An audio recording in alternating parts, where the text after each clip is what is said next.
Yo, yo, you get it, yo. Yo. For some reason.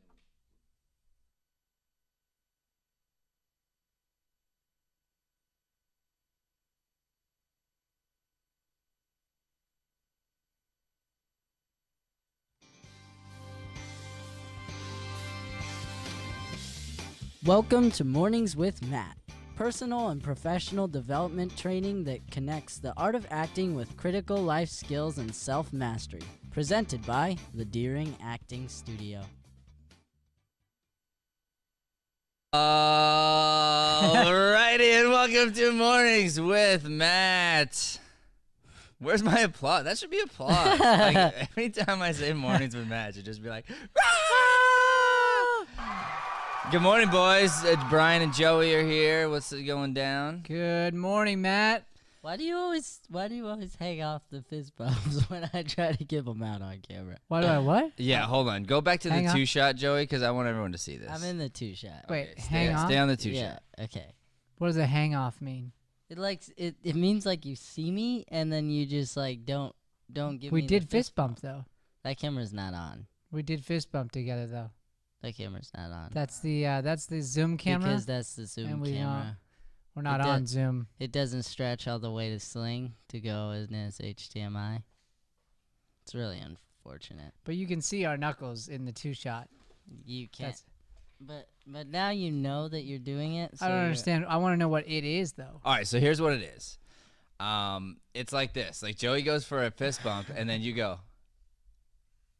Like, you kind of just like, you half it. And Joey's like, fist bump. And you're like, are you afraid of his fist bump? Maybe he does too hard of a fist bump. I don't know. I am a little bit. I think I gave you a good excuse, and you're just going to take the one I gave you. I think it's actually. I also don't. I don't know. It's like the nub. Like I don't want to like hurt him, too. You're not- No, it's in your face, though. It's in your face, too. Yeah, like, it's like a holding. It's back. you're not willing to go for it. To go for the fist bump. It's in the big news video. Yeah. Like you right in the middle. you half-ass it because Joey's like, big news, and you're like, I don't know. Like the knuckles hitting. I guess it is. Don't want to hurt myself. let's try it. I think we should practice like some solid knuckles with. All right. This is for anybody who doesn't have fingers. This is how you give fist bump, how you not hurt somebody and make them feel like they're loved. 101. Okay. All right, ready? And it was a big morning, huh, boys? Yeah. Yeah. See, that was so much better. Yeah, that was good. That was way better. It's in your And it face. didn't That hurt. was with enthusiasm. Like you wanted to fist bump. Yeah. I get it.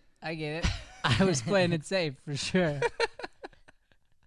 So the other way, what is the other way? The other way is like you're afraid to look weird fist bumping Joey. I'm afraid my knuckles are gonna get hit on his knuckles really hard.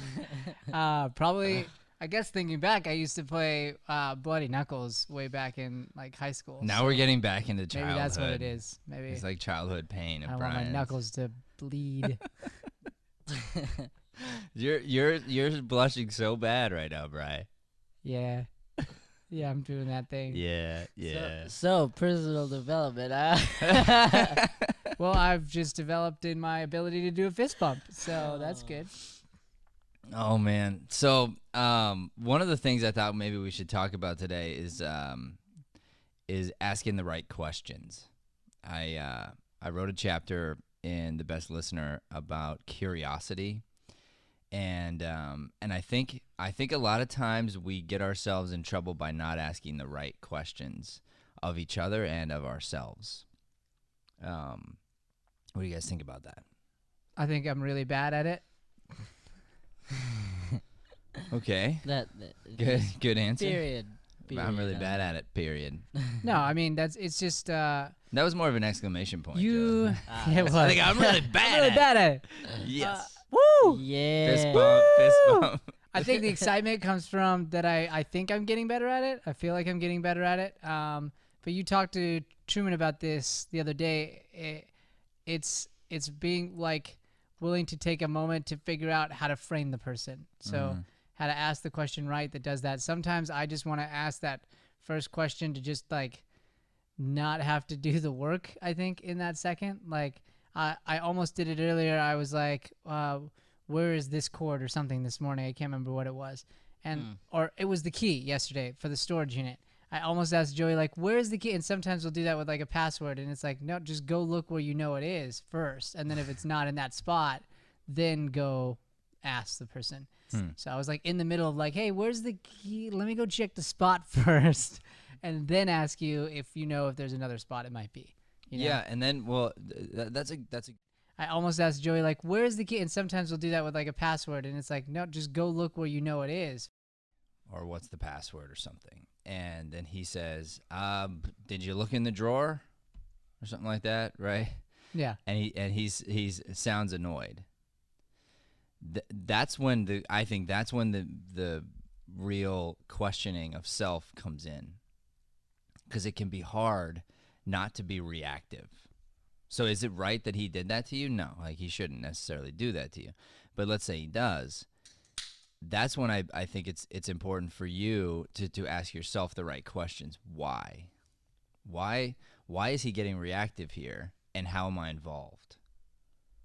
And then you're like, oh, you know what? I've asked him the same question a bazillion times, and he's probably annoyed the fact that I'm asking the same question.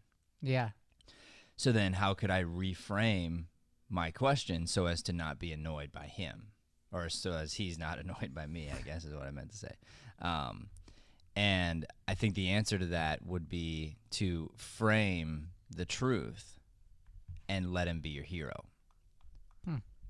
So because you still may not know where the key is, and you still may have to ask him, but it's still your fault because you should, because you've already asked the question, right? You know what I'm saying? I do, yeah. So then you'd say, hey, dude, I know I've asked you this before, like 100 times, and I'm really sorry, but I'm blanking right now. Yeah. Do you remind me where the key is again? And then he would tell you, and then you would already be bringing that to it instead of pretending like it's not a thing, you know? Yeah. Like, so then, but that's the questioning where, rather than being like, why is someone so mad at me? You go, huh, why are they mad at me? You know? And then I guess jumping on that could be the idea of, Are you in a two-shot, Joey, of you guys? What? Are you in a two-shot of you guys? I want to adjust something over here. Yeah, I'm in a two-shot of Okay. us.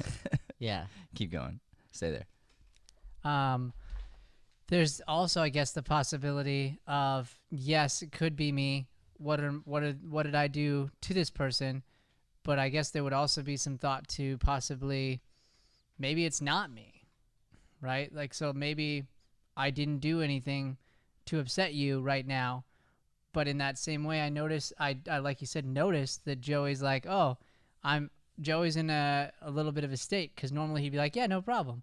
So if it wasn't me, if it was something else, assume the best, you know? Assume the best in that person and listen for that energy. Would that be accurate as well? Yeah, absolutely. And that would be probably a different scenario, I would think. Yeah. You know, but yeah, something that you wouldn't expect Joey to be reactive of, and then he reacts. Then you could go, oh, okay, Joey never reacts to this kind of thing. So Being used as a lot of examples. well, you know, Just the example, you know. you get really reactive, Joey. I mean, that's the thing. When the Cardinals win the Super Bowl, it's gonna be like, I'm. should have taken your headphones I off. should have done that thing. I was wondering what you were doing. I Yeah, was see, that's being the best listener in the room right there, Brian. Like you I just was like, go. why is he taking his headphones The off? That's second- real weird. Because you weren't present. Because if you were present, you know that. Because here's the thing: when the Cardinals win the Super Bowl, You missed it It's twice. gonna- so there's fast. gonna be a huge reaction when the Cardinals win the Super Bowl.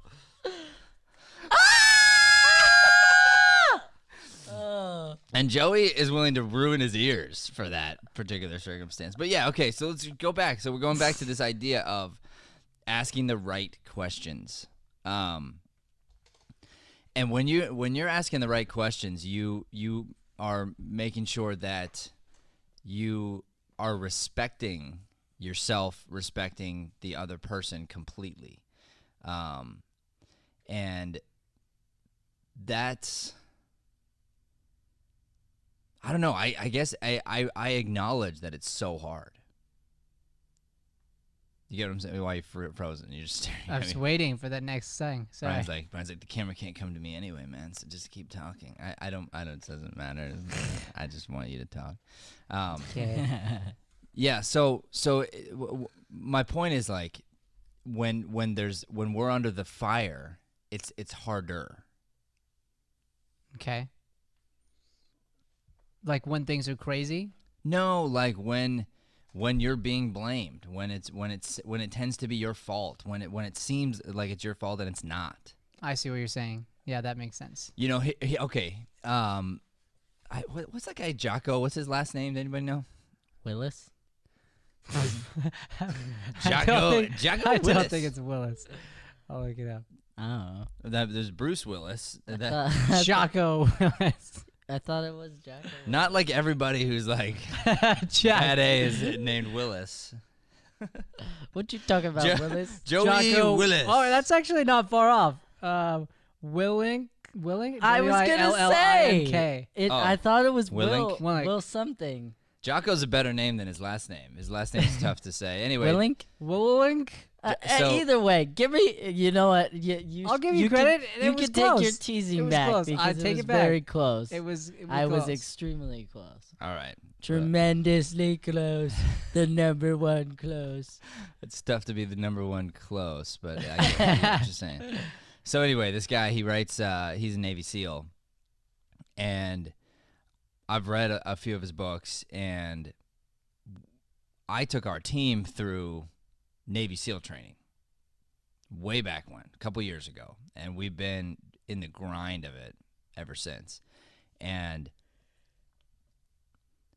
he's encouraging people to ask the right questions, the Navy SEAL style questions, and that is, how is it my fault? That's what I'm trying to get at. You want to ask, how is it my fault? Even when it's not your fault, how is it my fault? Yeah. Even when I did nothing wrong, how is it my fault? And if you can go there instead of trying to make it not your fault, then you can usually grow, and you can find a way to help the people around you grow, and it doesn't turn into a blame game, doesn't turn into a, oh, woe was me type situation. Totally. Yeah, that 100% makes sense. Speaking of, I'll ask some questions here.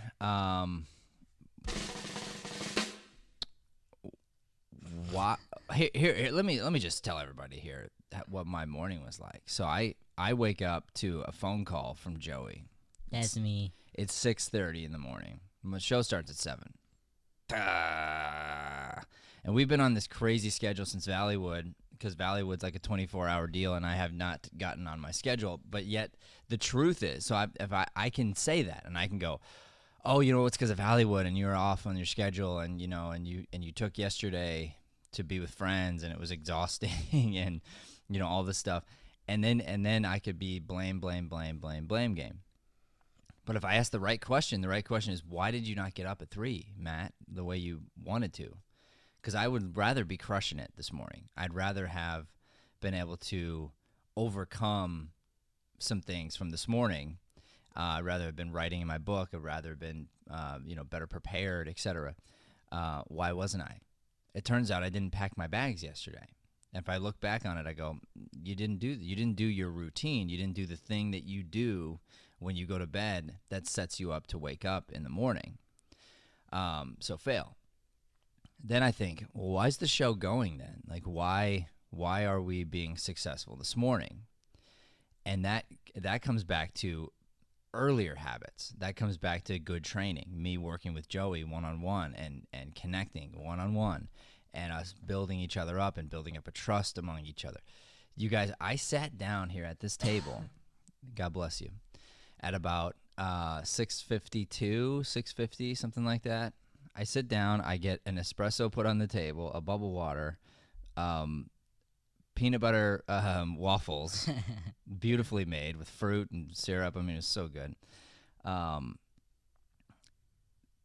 table was set, and we were ready to go. We were successful this morning. But here's the thing. If I tell myself we're successful because of me, lie.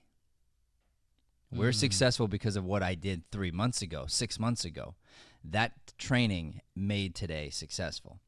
Today took us backwards, and I got to hold myself accountable for that. So yes, today's a successful show, but why were these things served to me? Because I've done those things also, and we've trained in such a way that we lift each other up in a good way. But I'm not going to look at today as a success personally. I look at it as a success as a studio, as a team, as a Joey win, and I'm not sure what Brian on his end was doing.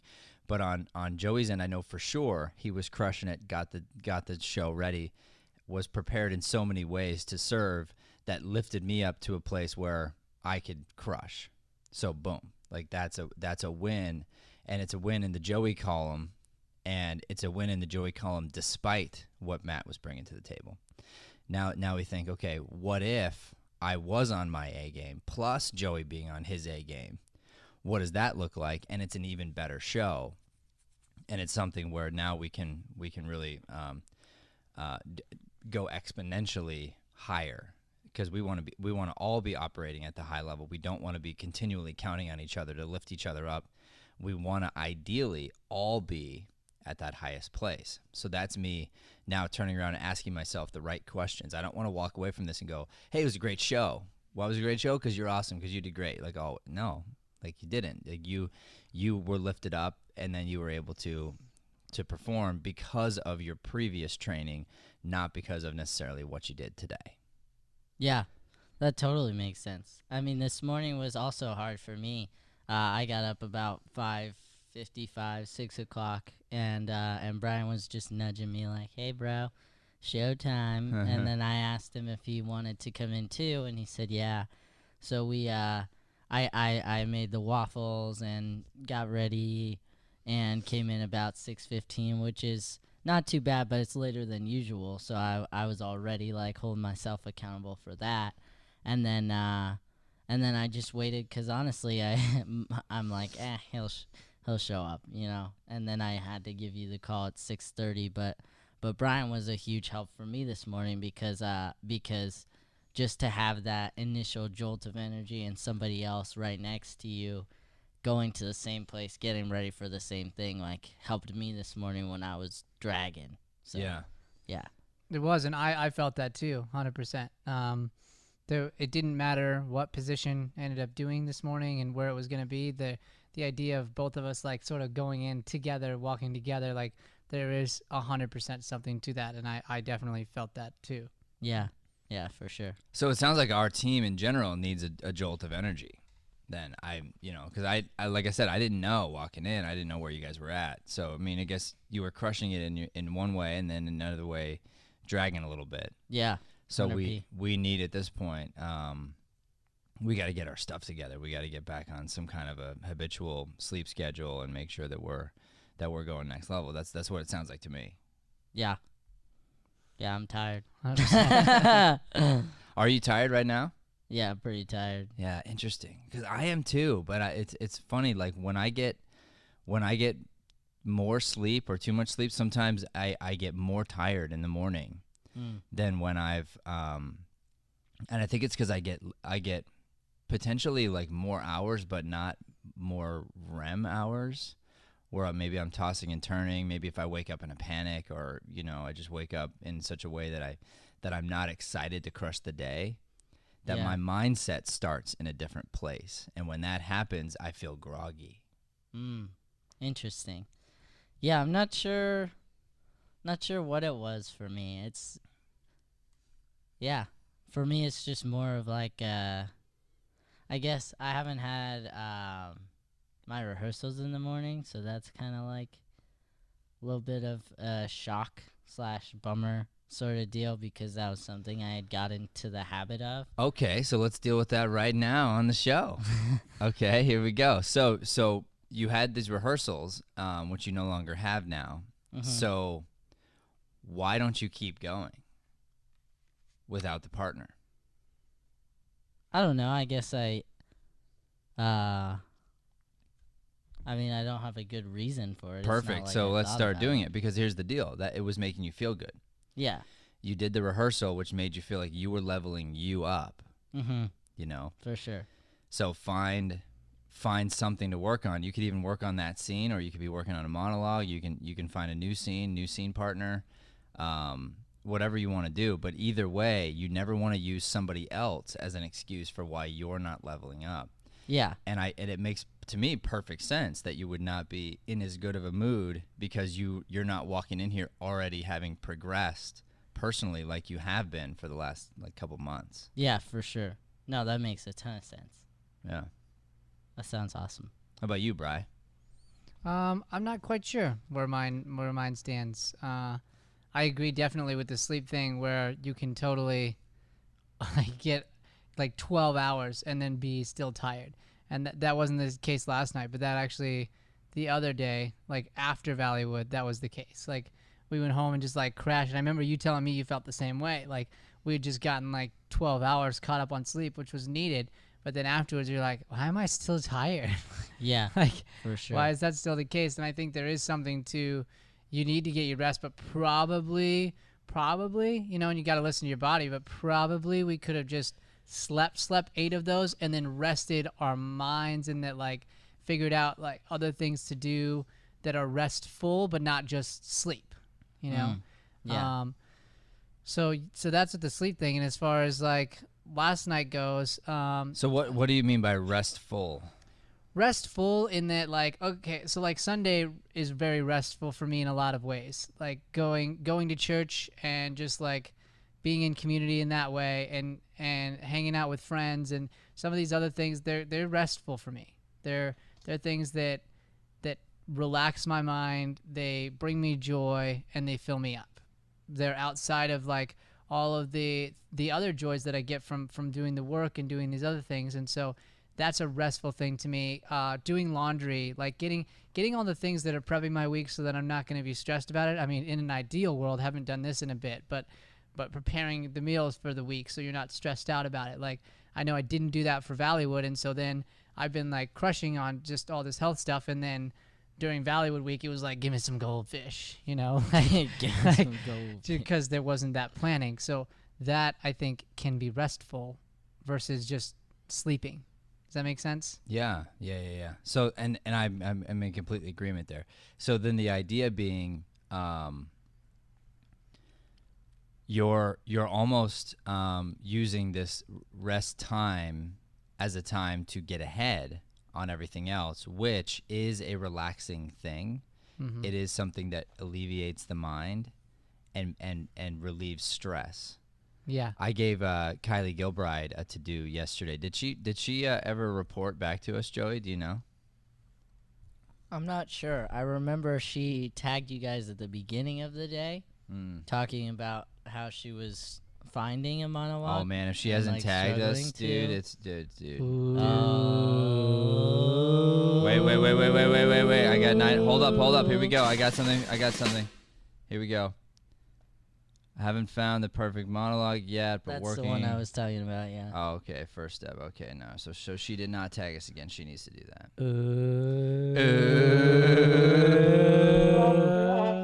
But I guarantee you, even her doing that, even that beginning step of trying to find the monologue and deciding that day she's gonna rip into it. What's funny is, so here's this girl. She's getting ready to go to college. She has to audition to go to college. She's going to have 3 to 4 different monologues that she's got to memorize and master, classical, present day, all kinds of different things. And it feels like a mountain. And what I did was I gave her a very specific, hard first step. Taking the first step, man, does that feel good. And all of a sudden, the mountain seems a little less difficult because I'm at least moving toward it. Yeah. You know what I mean? So that's a lot about what you're saying, Brian, is when it comes time to rest, I'm not staring at the mountain. I'm not even thinking about the mountain ideally, but I'm doing something that's essentially packing the picnic basket that I get to eat when I get to the top of the mountain. So I'm spending time doing stuff that's good for me. But I think it's smart to schedule our rest, to be very specific about the time so that you're active. Because if you're not a lot of times if we're just like for me anyway, it can be. I think I want nothing to do. I think that often. I'm like, man, it'd be so awesome to have nothing to do, just nothing. But that to me is stressful, actually, because then I get questions like, well, what do you want to do? And I'm like, I don't know. Like, I don't know. Yeah. And so then there's nothing planned. And then you get that stress of like, oh, am I going to waste my day off? Yeah. Am I going to waste this time? And then oftentimes that's what happens. Then you feel guilty that you wasted your time off. Then you feel like you never got time off in the first place. And then you start telling yourself, I never get time off. I work too much, blah, blah, blah. And then you go down this like negative thought pattern continually. Yeah, that's interesting. And then I kind of want to go back because I feel like the advice you gave to me earlier is super helpful for me, but would be helpful for a lot of people. And that is like when you have a good habit going and then something happens that breaks it, and it sort of feels like it's out of your control a little bit. Yeah. How do you counteract that? Because you gave me, like, obviously, find a monologue, find a scene partner, find something to keep progressing yourself forward because you're in the good habit. Yeah. But just in general, like what's the best way to counteract that? Because definitely I can already feel that will help me a lot. Well, what's cool is, and this may be a great place to wrap our show, because this idea comes back to the exact same concept that we began the show with, which is asking yourself the right questions. So if you're honest with yourself, and you're like, hey, I feel great. For whatever reason, I don't feel as good as I've been feeling. Why is that? Why is it that I'm not jolting out of bed the way I was the month prior? I was jolting out of bed. Now I'm not. Okay, I'm still excited to be here. Like, I'm still doing this, still doing that, but I don't have the same vibrance that I had before. Why? Okay. Then you look back and you go, what's different? You find the thing that's different. And you're like, oh, I was doing this. Weird. I had no idea how much joy that was bringing me, how much this particular grind or progressive action was making me happy. Okay, how now that this thing has been taken from me, how can I replace it with something similar or potentially better? Yeah. Now you're looking at now you're asking yourself the right questions. You're asking yourself life-giving questions that are going to make you better. So I'll talk into myself here because that's the best place to go is from my own failure. And I've talked about this many times on the show, and I've gotten help on it, and it's still tough. Like, anybody who knows me really well knows that I've been struggling the last year because of my knee. And it's just because of there was a big part of my identity that was wrapped around playing basketball, being athletic. Brian talks about how the church is like what fills him up and stuff, right? Well, I like church, community, etc. It doesn't fill me up the way it does Brian. Yeah. Those are things that I do for family, I do for different purposes, but they don't like give me all this jolt of energy. What gave me the jolt of energy was every Sunday going and playing basketball. And I had a group of guys that all knew me. Those were my friends, and I would hang out with them on Sundays. I'd hang out with them on Thursday nights. We'd play together. I'd have guys over to my house. We'd play basketball. So all these guys, we were 100% like we're friends, but we were friends in the capacity that we would meet on the court and play on the court. Now, I'm not a drinker. I didn't go out afterward. Like, I didn't do some of the things that the other guys did, but I really enjoyed their company. I liked having friends outside of work in a different capacity. That has essentially been gone for the last like year or so. So I go back to this idea of how do I fill that part of me without that being available? Yeah. And like yesterday I was at a friend's house and they had a water basketball thing, and they're like, here, Matt, you can play again or whatever. And it's like, it's not obviously it's not the same. I'm just one-handing a small ball across the pool, and it's like they're like, you get to play. I'm like, yeah, no, I don't. So it's tough, like that's a tough thing, and that's where you know, we've had a couple of personal trainers reach out, and they've been doing some different things, and I'm doing solo work, but I have to dig in and find what is the thing that's going to fill that bucket and is going to be positive. You know, we've even talked about when we play the basketball video game, like there's a part of that that's like, hey, you're playing basketball again. It feels good. That's actually true. But at the same time, I know it's not bettering me physically. So it's a different experience. It does not actually fill that bucket up. Yeah, you know? totally. When I would go and get a good sweat in, and I could be competitive at a high level, and I could, you know, just like do that thing with my friends, and afterward, you know, give a fist bump and say good game and walk away from the court having thrown a few elbows, like that felt good. Now, I will say you guys were pretty close to throwing elbows at me while we were playing. Well, you're the worst to play against. There's just nobody worse than you. Because he acts like he doesn't know anything because he doesn't know anything, and then it's not an act. I don't know. It's like low-key, like it feels... And then he crushed us that night. Oh. Just crushed us in this video game basketball. Rush. And the problem with Brian, he did get angry when you beat him, Joey. Thank you. Because you were braggy. But I liked it. I thought it was funny. Like it was the type of braggy that I expect, that I think's kind of fun. It's just like, oh yeah, you know, in your face. Like all I said was Steve Nash. Steve Nash. It's funny. Like I thought it was funny. I thought it was funny. But what's interesting is Brian acted like he didn't care at all until he lost to you, and then he's like, you don't have to be a jerk when you win. Yeah. But you wouldn't have cared about him being a jerk when he won if you actually didn't care. So you secretly low-key did care. Just the thing about Brian, and it's funny to me, it's almost worse because he acts like he doesn't care at all and then wins and then is silent and acts like he doesn't care. And you're like, you just crushed me and you don't care? I hate that. Sure. Yeah, but I you totally know he get that, does care. I do. And, you know, part of it is because I used to care a little too much when I lost. Let's be honest. So I was trying to fix that.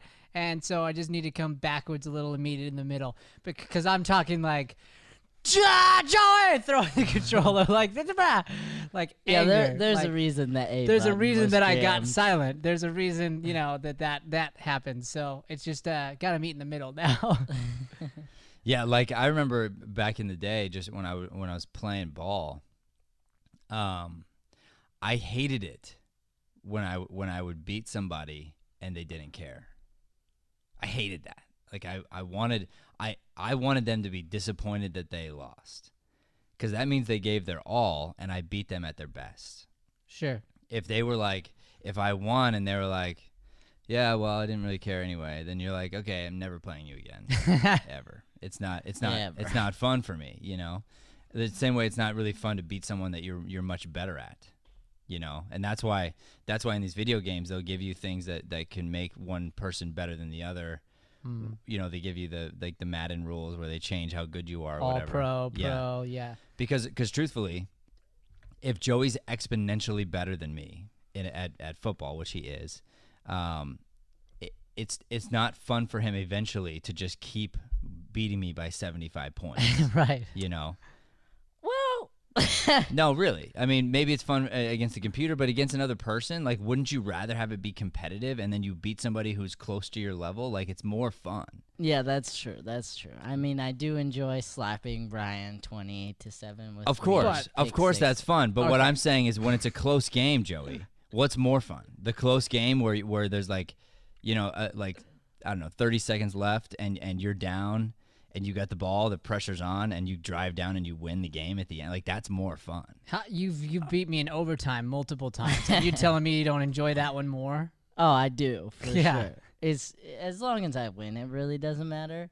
I'm just saying, like I enjoy a slapping as much as I enjoy a very tight game, truthfully. Okay, all right. Well, that's interesting. Yeah. Hmm.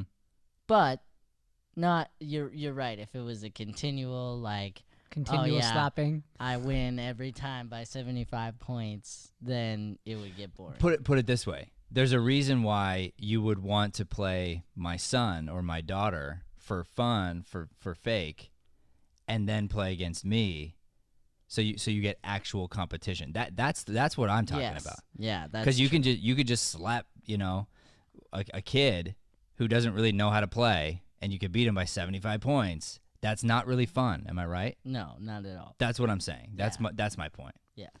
So anyway, going full circle here because we got way off track. The idea here is to answer your question back to, you know, you get off. It's you got to dig, you got to find something that's going to fill that bucket, and be honest with yourself that I don't feel the same. Why? Let me do something about that thing. So for me yesterday, I think it's very simple, but it was, dude, you didn't pack your bags. You got home. My wife was everyone, she's perfect. How is that? Because every time I talk about her, she's an angel. But just so happens she was an angel last night. So we get home and she's like, babe, you can just go to bed. And I got the kids. I'm like, and she's like, yeah. So I was like, oh, okay. And so I climb into bed and I passed out. So I took what she gave me immediately. Climbed into bed, you know, brushed my teeth, climbed into bed. I put on a show that I knew I'd fall asleep to immediately, which I did. That was the wrong thing to do.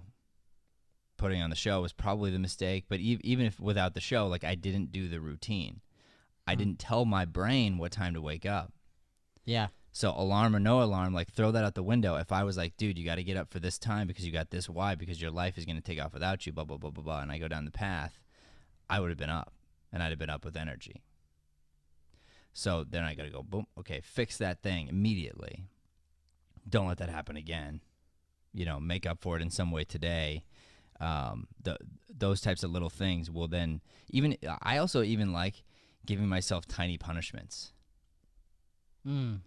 Interesting. And I don't mean like whipping my back or anything. I just mean like if today, you know, let's say instead of doing something that would be like super fun, if I force myself to write something that's hard for me, or force myself to do something that's going to be like a little bit tougher, and I'm just like, hey, you have to do this now because you didn't get up at 3, bro.